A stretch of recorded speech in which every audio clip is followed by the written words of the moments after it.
7:15. It is Thursday, April 16th, 2020, and I have a special visitor today. This is my dog, Lexi. You may have heard about her. She is part Chihuahua and part of something else, and she is 15 years old. Her birthday was on St. Patrick's Day, and she's just been visiting me, especially because I've been at home more. So yeah, this is Lexi. Everyone say hi, Lexi. All right, I'm going to let her go. So, my friends, we are going to be reading chapters 25 and 26 today in James and the Giant Peach. And so yesterday, the chapters that we read, we discovered that the peach did not have anything bitten out of the bottom of the peach from the shark. So we remember that the shark's mouth was curved, and so there was no way that they get to the peach because every time they tried to bite it, their nose would get in the way. So today we are going to continue reading on chapter 25.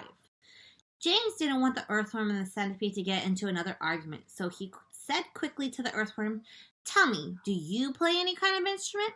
"No, but I do other things, some of which are really quite extraordinary," the earthworm said, brightening. "Such as what?" asked James. "Well," the earthworm said, "next time you stand in a field or in a garden and look around you, then just remember this, that every grain of soil upon the surface of the land, every tiny little bit of soil that you can see, has actually passed through the body of an earthworm during the last few years. Isn't that wonderful?" "It's not possible," said James. "My dear boy, it's a fact." "You mean you actually swallow soil?" "Like mad," the earthworm said proudly. "In one end and out the other." "But what's the point?" "What do you mean, what's the point?" "Why do you do it?" "We do it for the farmers. It makes the soil nice and light and crumbly so that things will grow well in it. If you really want to know, the farmers couldn't do without us. We are essential. We are vital. So it is only natural that the farmer should love us. He loves us even more, I believe, than he loves the ladybug." "The ladybug?" said James, turning to look at her. "Do they love you too?" "I'm told that they do," the ladybug answered modestly, blushing all over. Blushing means like you get embarrassed so your cheeks turn red. "In fact, I understand that in some places the farmers love us so much that they go out and buy live ladybugs by the sackful and take them home and set them free in their fields. They are very pleased when they have lots of ladybugs in their fields." "But why?" James asked. "Because we gobble up all the nasty little insects that are gobbling up all the farmers' crops. It helps enormously, and we ourselves don't charge a penny for our services." "I think you're wonderful," James told her. "Can I ask you one special question?" "Please do." "Well, is it really true that I can tell how old a ladybug is by counting her spots?" "Oh, no, that's just a children's story," the ladybug said. "We never change our spots. Some of us, of course, are born with more spots than others, but we never change them. The number of spots that a ladybug has is simply a way of showing which branch of the family she belongs to. I, for example, as you can see for yourself, am a 9-spotted ladybug. I am very lucky. It is a fine thing to be."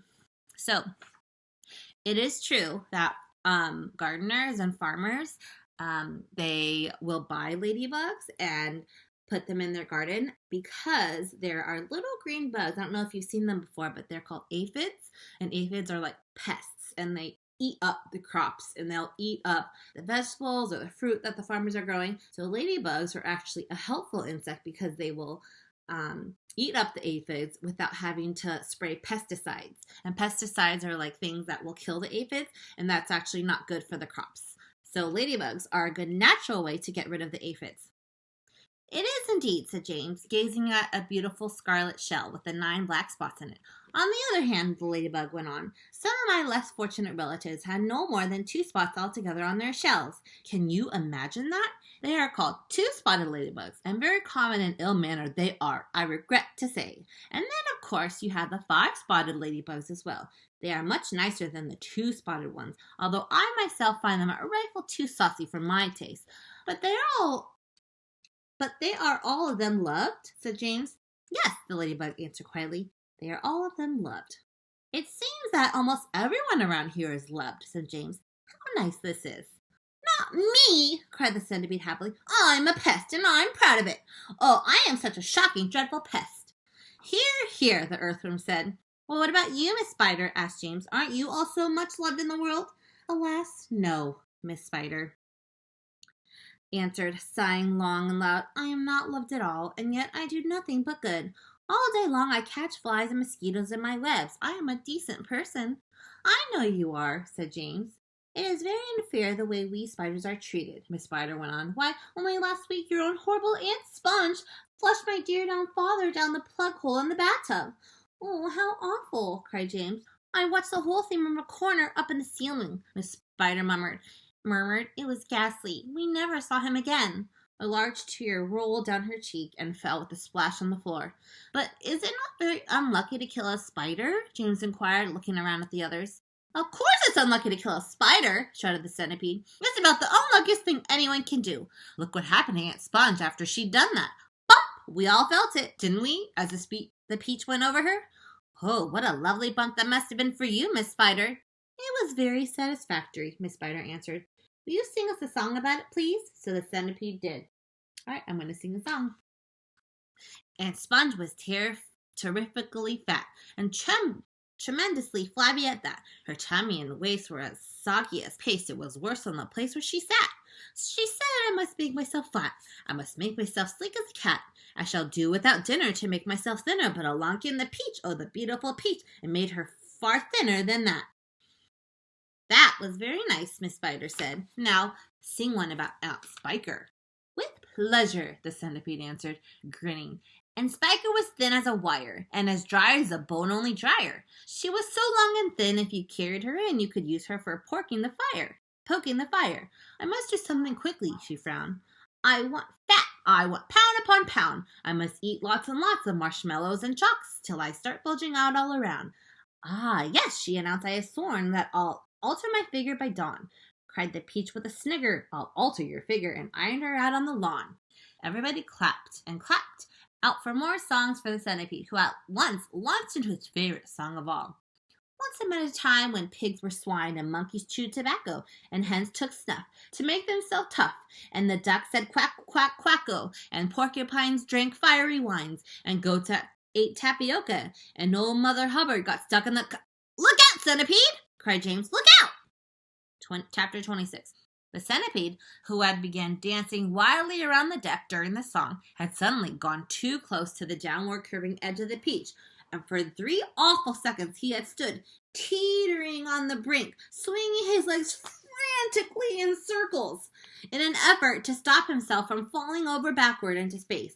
Before anyone could reach him, down he went.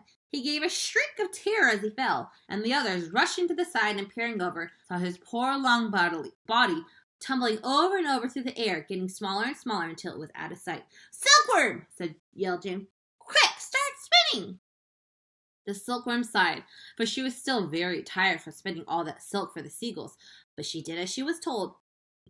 I'm going down after him, cried James, grabbing the silk string as it started coming out of the silkworm and tying the end of it around his waist. The rest of you, hold on to Silkworm so I don't pull her over with me, and later on, if you feel 3 tugs on the string, start hauling me up again. He jumped, and he went tumbling down after the centipede. Down, down, down, toward the sea below, and you can imagine how quickly the silkworm had to spin to keep up the speed of his fall. We'll never see either of them again, cried the ladybug. Oh dear, just when we were all so happy, too. Miss Spider and Glowworm and the ladybug all began to cry. So did the earthworm. I don't care a bit about the centipede, the earthworm sobbed, but I really did love the little boy.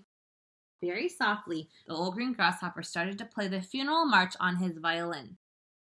And by the time he had finished, everyone, including himself, was in a flood of tears. Suddenly, there came 3 sharp tugs on the rope. Pull! Shouted the old green grasshopper. Everyone got behind me. Get behind me and pull! There was about a mile of string to be hauled in, but they all worked like mad, and in the end, over the side of the peach, there appeared a dripping wet James with a dripping wet centipede, clinging to him tightly with all 42 of his legs. He saved me, gasped the centipede. He swam around in the middle of the Atlantic Ocean until he found me. My dear boy, the old green grasshopper said, patting James on the back, I do congratulate you. My boots! Cried the centipede. Just look at my precious boots! They are ruined by the water! Be quiet, the earthworm said. You are lucky to be alive. Are we still going up and up? Asked James. We certainly are, answered the old green grasshopper, and it's beginning to get dark. I know it'll soon be night. Why don't we all go down below and keep warm until tomorrow morning? Miss Spider suggested. No, the old green grasshopper said. I think that would be very unwise. It will be safer if we all stay up here through the night and keep watch. Then if anything happens, we shall anyway be ready for it. Ooh, I wonder if something bad is going to happen to them. Okay, my friends. So I hope that you're all enjoying all the assignments that you're doing. I've gotten a lot of assignments from you, and you've all done an awesome job, and I'm super proud of you. All right, keep up the hard work. I'll see you later.